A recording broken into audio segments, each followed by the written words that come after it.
ہم وہی کہیں گے جو ہمارا دین ہم کو بتاتا ہے. عمل کرو تو تمہارا بھلا ہے. الحمدللہ الحمدللہ الحمدللہ حمدن کثیرا سبحان اللہ بکرۃ و اصیلا. اللہ رب محمد صلی اللہ علیہ وسلم نحن عباد محمد صلی اللہ علیہ وسلم. ڈاکٹر اقبال کا ایک مشہور شعر ہے، میراث میں آئی ہے انہیں مسند ارشاد، زاغوں کے تصرف میں عقابوں کا نشے من. برادران اہل سنت، میں فقیر محمد کلیم حنفی رضوی، قصر ابو حنیفہ، کرلا ویسٹ، ممبئی 70، موبائل نمبر 9820672770. حضرات گرامی وقار، ابھی واٹس ایپ پہ ایک ریکارڈنگ سننے ملی من مانی میاں کی. معاف کیجئے گا، دل میں تھوڑا بہت احترام تھا اب تک، لیکن اس آڈیو کو سننے کے بعد وہ ساری عزتیں، وہ سارا احترام، اکرام، تعظیم و تکریم اب رخصت ہو گئی ہیں. ہم کسی سے بھی اللہ و رسول کے لیے محبت کرتے ہیں اور اللہ و رسول کی رضا کے لیے ہی کسی سے نفرت کرتے ہیں. ہم اہل سنت و جماعت کہ اکثر لوگوں نے یہ حدیث سن رکھی ہے، حدیث قدسی ہے، جس کے الفاظ خداوند قدوس و جبروت کے ہیں اور جس کے راوی مصطفیٰ کریم صلی اللہ علیہ وسلم ہے کہ جو میرے کسی ولی سے دشمنی رکھتا ہے میں اس سے اعلان جنگ کرتا ہوں. جی ہاں، ایسا ہی کچھ کام مرکز اہل سنت بریلی شریف سے تعلق رکھنے والے منان رضا خان نے کیا ہے. آج 31 جولائی 2021 بروز شنبہ یعنی سنیچر میں یہ ریکارڈنگ جاری کر رہا ہوں. اس میں جہاں ان کا رد ہے وہاں اس بات کا بھی خلاصہ ہے کہ مجھے 11 لوگوں سے خلافت ہے، جن میں سرکار تاج الشریعہ علیہ الرحمت و رضوان بھی ہے، حضور امین شریعت علیہ الرحمہ بھی ہے، حضور اشرف الفقہا علیہ الرحمہ بھی ہیں، اور ایک یہ صاحب بھی ہیں. تقریباً 8 سال قبل عرس نوری کے موقع پر درگاہ اعلیٰ حضرت میں ان صاحب نے جبراً مجھے عمامہ شریف پہنا کر خلافت دی. نہ میں نے اس کی کبھی خواہش کی اور نہ میں نے کبھی اس کا چرچا کیا. آج میں ان کی خلافت جو اگر میں باقی رکھوں تو میرے حق میں کھلی آفت ہے، واپس کر رہا ہوں، کیونکہ اب خود یہ بزرگوں کے فیضان سے، ان کی عنایات سے محروم ہو گئے. تو جو خود محروم ہو اس سے وابستگی چہ معنی دارت. اور ایک بات اچھے سے بتا دوں کہ حق گوئی کے معاملے میں میں کبھی پیچھے نہیں ہٹا. اس سے پہلے کئی مرتبہ مجھ پر دشمنان اسلام کی جانب سے، گستاخان رسول کی جانب سے، صلح کلیوں کی جانب سے حملے تک ہوئے، لیکن حق گوئی کے معاملے میں میں کبھی ایک قدم بھی پیچھے نہیں ہوتا ہوں. حضرات گرامی وقار، منانی میاں کے دل میں جو خباثت تھی، گندگی تھی، جو نہ جانے کتنے برسوں سے ان کے دل میں کوڑ بن کے پنپ رہی تھی، آج وہ زبان پہ آ گئی. اور زبان کا یہ کینسر پھوٹ کر جب نکلا تو عوام کے درمیان آ گیا. اس لیے مجبوراً مجھے یہ ریکارڈنگ ڈالنی پڑ رہی ہے.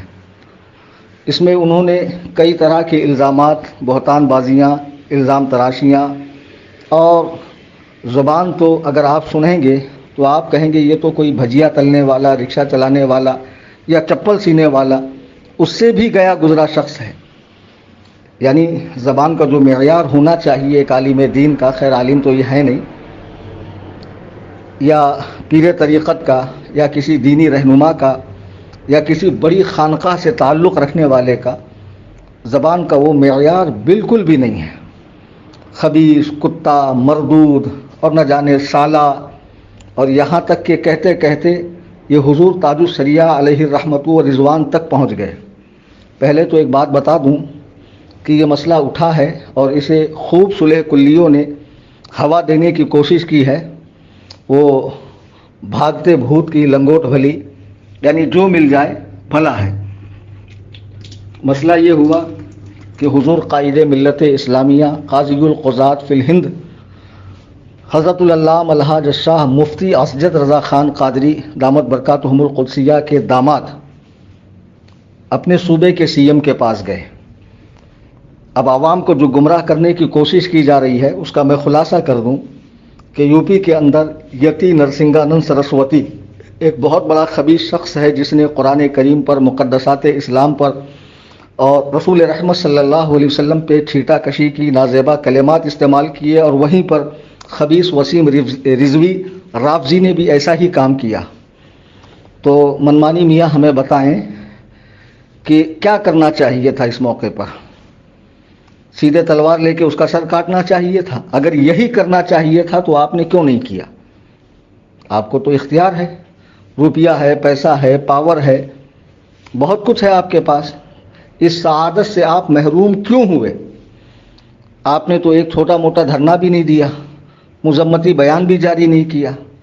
اور یہ وہی اسجد میاں قبلہ ہے جنہوں نے بریلی شریف کے اسلامیہ انٹر کالج کے اندر لاکھوں لاکھ افراد کو جمع کر کے اس خبیث کے خلاف دھرنا کیا، جس کا تاریخی ریکارڈ موجود ہے. اور یہ اسی سال کی بات ہے جب یو پی کے اندر ہر مدرسے میں جنا گنا منع پڑھنے کو لازمی قرار دیا گیا تو رضا کے اس شعر نے آگے بڑھ کر حکومت کے اس غلط فیصلے کو للکارا. ہر معاملے میں جب بھی اسلام پر، سنیت پر، مقدسات اسلام پہ حرف آیا ہے، رضا کا یہ شعر آگے بڑھ کر منہ توڑ جواب دیتا ہوا نظر آ رہا ہے. آپ سے تو حلوے، مانڈے، پیری، مریدی، اس کے علاوہ تو کچھ ہوا نہیں.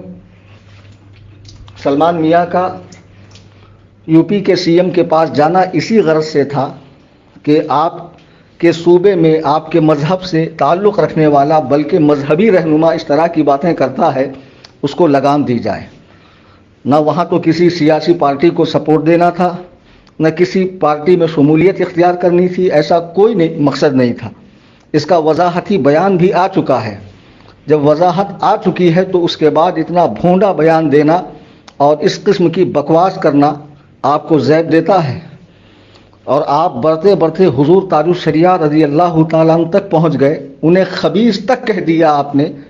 شرم آنی چاہیے. تمہاری حیثیت کیا ہے کہ تم خود حضور تاج الشریعہ کے برادر کی حیثیت سے پہچانے جاتے ہو کہ اشتہار کے اندر جہاں دیکھو برادر تاج الشریعہ. یہ تو پہچان ہے کہ حضور تاج الشریعہ کے بغیر لوگ آپ کو جانتے تک نہیں ہیں. پہلے کسی شخص کو مارو، بعد میں اسے خلافتیں دو. یہ دوگلا پن آپ کے اندر ہے. تاج الشریعہ اس ہستی کا نام ہے جس میں قرآن و سنت کے فیصلے پہ جو اڑے رہے تو پوری زندگی استقامت سے اس پر ڈٹے رہے. کتنی مخالفت کی آندھیاں چلی، بادل آئے، لیکن ان کے پائے استقلال میں جنبش نہیں آئی. ایسے ہی دنیا نے ان کی ولایت کا، علم کا، عمل کا، تفقہ فی الدین کا لوہا نہیں مانا ہے. اور ایسے ہی جنازے میں بقول آپ کے 3 کروڑ لوگ شامل نہیں ہوئے ہیں. یہ اللہ تعالیٰ کی عنایات ہے، یہ اللہ تعالیٰ کا خصوصی کرم ہے. بہرحال انہوں نے جب اس طرح کی باتیں کہیں، میں نے سنا، میں واللہ بتا رہا ہوں کہ اتنی دلی تکلیف ہوئی مجھے. اس شخص کے الفاظ دہرانے تک مجھے شرم محسوس ہو رہی ہے، اور خدا جانے اس کی زبان سے یہ الفاظ کیسے ادا ہو گئے. بہرحال میں اس شخص کی خلافت رد کرتا ہوں. مجھے اس کے خلافت سے کوئی تعلق نہیں ہے، اور کوئی شخص بھی مجھے اس کے خلیفہ کی حیثیت سے نہ جانے. اور میں ہر اس شخص کی خلافت رد کرتا ہوں اور اس سے اپنا تعلق توڑتا ہوں جو اللہ کے سچے ولی، پیارے ولی سرکار تاج الشریعہ رضی اللہ تبارک و تعالیٰ عنہ کی برائی کرتا ہوں یا ان کے حوالے سے بغض رکھتا ہوں. میں حضور شارح بخاری مفتی شریف الحق امجدی رحمۃ اللہ علیہ کی یہ بات دہرا دوں کہ ہم ایسی شریف دلہن ہے جس کا نکاح ایک ہی دولہے سے ہوا ہے. یعنی میرے لیے میرا پیر کافی ہے.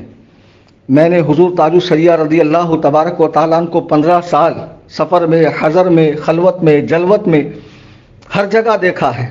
اور رب کعبہ کی قسم، ان کے زمانے میں ان سے بڑھ کر شریعت مطہرہ کا پابند، صوم و صلات کا پابند، رسول کریم صلی اللہ علیہ وسلم کی سنتوں کا پابند کسی اور کو نہیں دیکھا.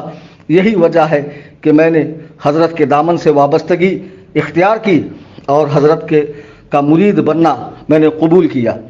حضرت والا رضی اللہ تبارک و تعالیٰ عنہ کی ارادت میں مریدوں میں شامل ہو گیا۔ بہرحال حضور تاج الشریعہ رضی اللہ تعالیٰ عنہ کے چاہنے والے پوری دنیا کے اندر ہے۔ اب پوری دنیا سے تمہاری مخالفت ہوگی، یہ تمہارے دل کا کوڑ تھا جو تمہاری زبان پر آ گیا۔ اللہ تعالیٰ ایسے ہی ترقی عطا نہیں فرماتا ہے، پہلے اس کے لیے کچھ آنا بھی چاہیے، دین کے لیے کچھ کام بھی ہونا چاہیے۔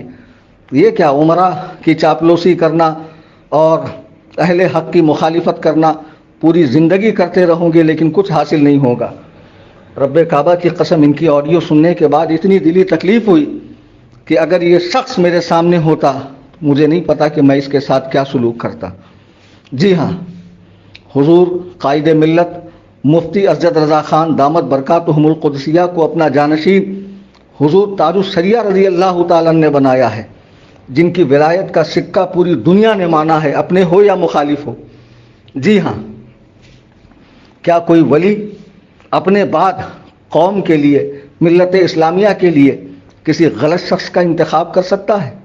ہرگز نہیں، ہرگز نہیں۔ اور انہیں قاضی القضات، وقت کے بہت بڑے علامۃ الدہر کہ جن کے سے بڑے بڑے علامہ کا رشتہ تلمذ ہے، یعنی حضور محدث کبیر دامت برکاتہم القدسیہ نے بنایا ہے۔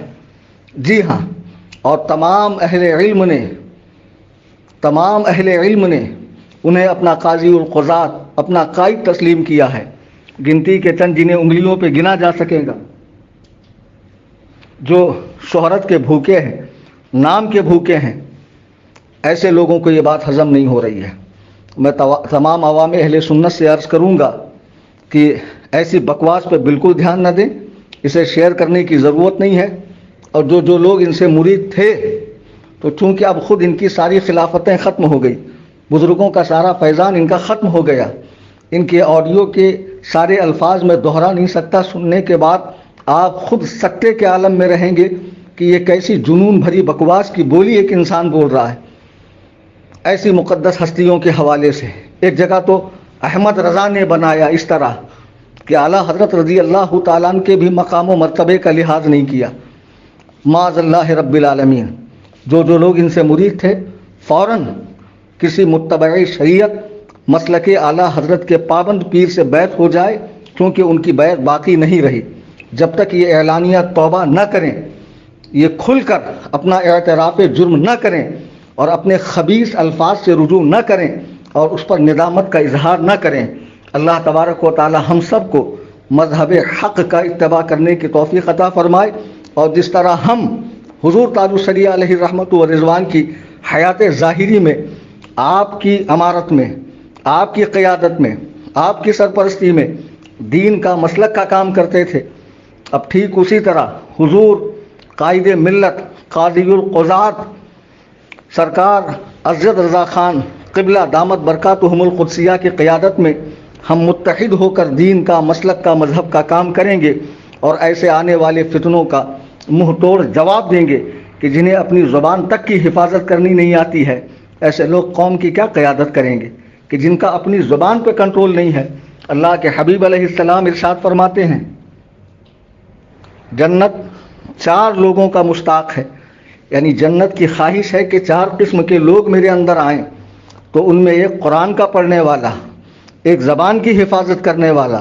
تو جو شخص اپنی زبان کی حفاظت نہ کرے، علماء پر، فقہا پر، صلحاء پر، صالحین پر، اللہ کے نیک بندوں پر، اولیاء کاملین پر اس طرح کی زبان طعن کو دراز کرے، بھلا وہ شخص کیسے پیر ہو سکتا ہے، معظم دینی ہو سکتا ہے، دینی رہبر ہو سکتا ہے؟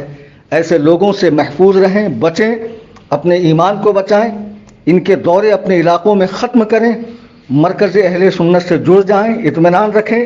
حضور تاج الشریعہ نے جنہیں اپنا جانشین بنایا ہے وہی ہمارے قائد ہیں، وہی ہمارے قاضی القضات ہے۔